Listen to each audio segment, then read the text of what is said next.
ডিমের এই রেসিপিটি যদি এভাবে একবার বানিয়ে নাও, সব কিছুর সঙ্গে যেমন অসাধারণ খেতে হবে, তেমনি ডিম অন্যভাবে আর খেতে ইচ্ছে করবে না। রান্নার 10-15 মিনিট আগে ফ্রিজ থেকে 5টা বড় সাইজের ডিম বের করে রাখলাম।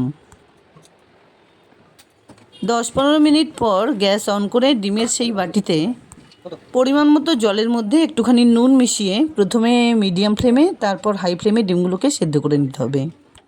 কারণ প্রথম অবস্থায় যদি হাই ফ্লেমে দেওয়া যায় তাহলে কিন্তু ডিম ফেটে যাওয়ার সম্ভাবনা থাকে। ডিম সেদ্ধ করে নেবার পর গরম জল ফেলে দিয়ে ঠান্ডা জল মিশিয়ে দিলে খুব সুন্দরভাবে কিন্তু খোসা ছাড়িয়ে নেওয়া যায়। সমস্ত ডিমের খোসা ছাড়িয়ে এভাবে একটু স্লাইড করে কাট করে নিচ্ছি। তারপর এর মধ্যে পরিমাণ মতো নুন হলুদ খুব সুন্দর করে মেখে নিতে হবে। অন্যদিকে একটা মশলা বানিয়ে নিচ্ছি। একটা বাটিতে 1 টেবিল চামচ করে সাদা সর্ষে, 4 মগজ আর পোস্ত একটুখানি জল দিয়ে 10-15 মিনিট ভিজিয়ে রাখলাম। এতে করে সর্ষে পোস্ত খুব সুন্দরভাবে কিন্তু বেটে নেওয়া যায়। এবার এগুলোকে ছেঁকে ছোট একটা মিক্সার গ্রাইন্ডারে তুলে নিলাম। এবার এর মধ্যে 4-5টা কাঁচা লঙ্কা আর 10-12 কোয়া রসুন দিয়ে একটুখানি জল মিশিয়ে খুব সুন্দর একটা মিহি পেস্ট বানিয়ে নিতে হবে।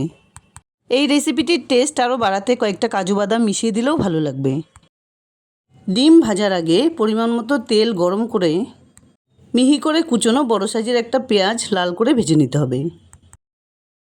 এই পেঁয়াজ ভাজা বা বেরেস্তাটা কিন্তু ডিমের কারির টেস্ট অনেকটা বাড়িয়ে দেবে।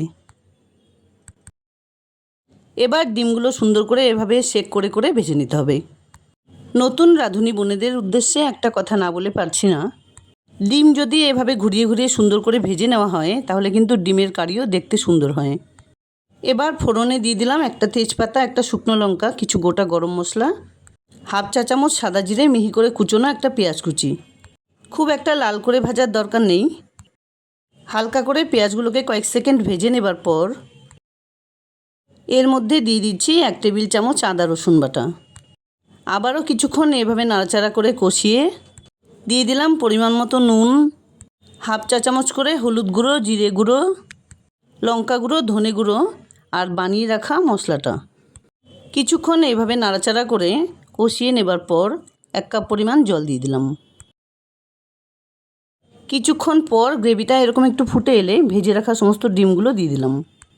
হালকা করে এভাবে একটু নাড়াচাড়া করে দিয়ে দিলাম কিছুটা পরিমাণ গরম মশলা গুঁড়ো। সুন্দর একটা কালারের জন্য দিয়ে দিলাম হাফ চা চামচ কাশ্মীরি লঙ্কা গুঁড়ো। আর সবশেষে পেঁয়াজ ভাজা বা বেরেস্তা উপর দিয়ে ছড়িয়ে দিয়ে একটু নাড়াচাড়া করে নামিয়ে নেব। ডিমের কোরমা তো তোমরা অনেকভাবে বানিয়ে খেয়েছো, এভাবেই রেসিপিটি একবার বানিয়ে নেওয়ার অনুরোধ রইল। যাই হোক, দুর্দান্ত স্বাদের ডিমের কোরমা রেসিপি একদম রেডি। ভালো লাগলে লাইক, শেয়ার, কমেন্টস করতে ভুলবে না প্লিজ। আর এরকম নিত্য নতুন রেসিপি পাওয়ার জন্য প্লিজ চ্যানেলটাকে সাবস্ক্রাইব করে পাশে থাকা বেল আইকনটা অলে করে দিও। দেখা হচ্ছে নতুন কোনো রেসিপি নিয়ে। ভালো থেকো, ধন্যবাদ।